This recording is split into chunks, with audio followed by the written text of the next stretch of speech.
नमस्कार दोस्तों, आप सभी का स्वागत है मेरे YouTube channel A R Kumar पे। दोस्तों, आगे बढ़ने से पहले प्लीज चैनल को लाइक करें, सब्सक्राइब करें, बेल आइकन को प्रेस करें। दोस्तों, बांग्लादेश के अंदर आप सभी को पता है कि हिंदुओं के ऊपर कितना अत्याचार हो रहा है।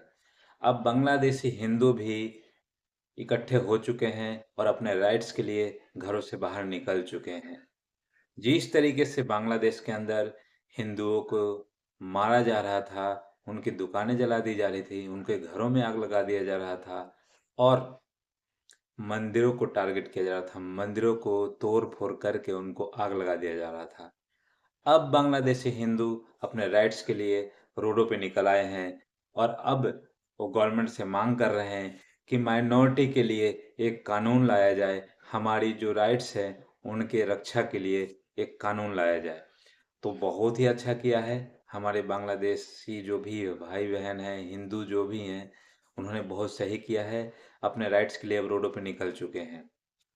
क्योंकि दोस्तों, जिस तरीके से बांग्लादेश के अंदर उनका एक तरह से देखा जाए तो उनके ऊपर इस तरीके से जुल्म किया जा रहा था, उनका कहीं भी कोई गलती नहीं था, किसी तरीके का कोई रोल नहीं था, लेकिन टारगेट किया गया हिंदुओं को। जो बांग्लादेश के अंदर है उनको टारगेट किया गया। अब इतना टारगेट किया, इस तरीके से किया, इस मतलब जुल्म इतना बढ़ गया था कि पूरी दुनिया उस चीज को देखा और देखने के बाद पूरी दुनिया रोडों पे निकल आई। सभी देशों में लोग निकले और बांग्लादेशी जो हिंदू थे उनके राइट्स के लिए आवाज उठाने लगे, लोग उनके हक की बात करने लगे। तो पूरी दुनिया से आवाजें भी उठने लगी और जैसे ही सारी दुनिया से आवाजें उठने लगी बांग्लादेशी हिंदुओं के लिए, तो बांग्लादेशी हिंदू भी अपने राइट्स के लिए सोचे कि नहीं, अब पूरी दुनिया आवाज उठा रही है, हमें भी अब घरों से बाहर निकलना चाहिए। और बांग्लादेशी हिंदू भी रोडों पे निकल आए।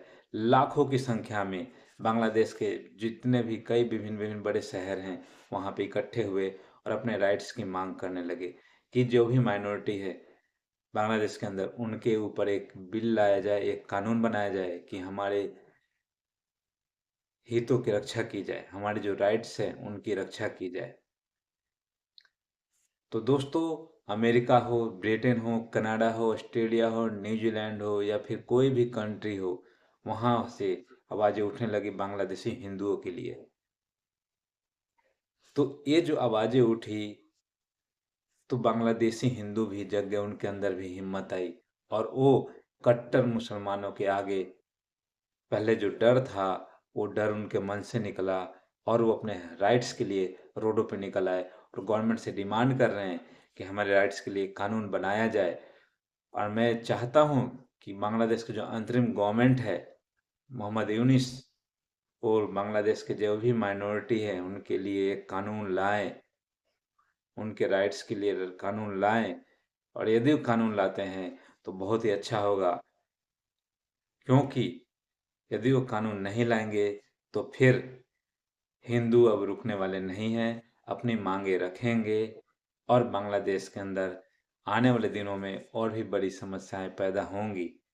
क्योंकि अब बांग्लादेश के अंदर राजनीतिक, आर्थिक, हर तरीके से वहाँ उथल पुथल हो चुका है, किसी भी तरीके की कोई स्टेबिलिटी नहीं है और आने वाले दिनों में इकोनॉमिक क्राइसिस भी देखने को मिलेंगे।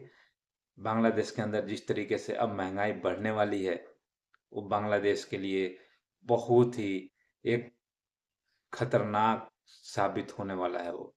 क्योंकि बांग्लादेश जिस तरीके से इकोनॉमिक काफ़ी तेज़ी से विकास कर रहा था, काफ़ी तेज़ी से डेवलप कर रहा था, अब वो डेवलपमेंट रुक जाएगी। क्योंकि बांग्लादेश के अंदर बहुत जो ये प्रोटेस्ट हो रहे थे इसमें कई लाखों करोड़ों अरबों खरबों का नुकसान हो चुके हैं।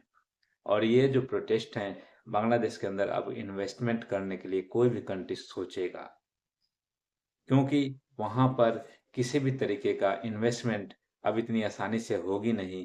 जिस तरीके से वहाँ बांग्लादेशी जो कट्टर मुसलमान हैं, जिस तरीके से उन्होंने लोगों की दुकानों को जला दिया, लोगों को जला दिया, शोरूम को जला दिया, तो इन सारी चीज़ों को पूरी दुनिया ही देख रही थी, पूरी दुनिया देख रही थी। और ये सारी चीज़ों को देखते हुए कोई भी कंट्री अब बांग्लादेश के अंदर जल्दी भी इन्वेस्टमेंट नहीं करेगा, क्योंकि बांग्लादेश के अंदर अब स्थिरता नहीं है। वहाँ पॉलिटिकल हो, इकोनॉमिक्स हो, या फिर वहाँ पे सोशल हो, एस्टेब्लिश किसी भी तरीके की वहाँ एस्टेब्लिश नहीं है। उथल-पुथल हो चुका है और इन वजह से वहाँ सिक्योरिटी भी नहीं है किसी भी तरीके की। किसी भी तरीके की सिक्योरिटी नहीं है।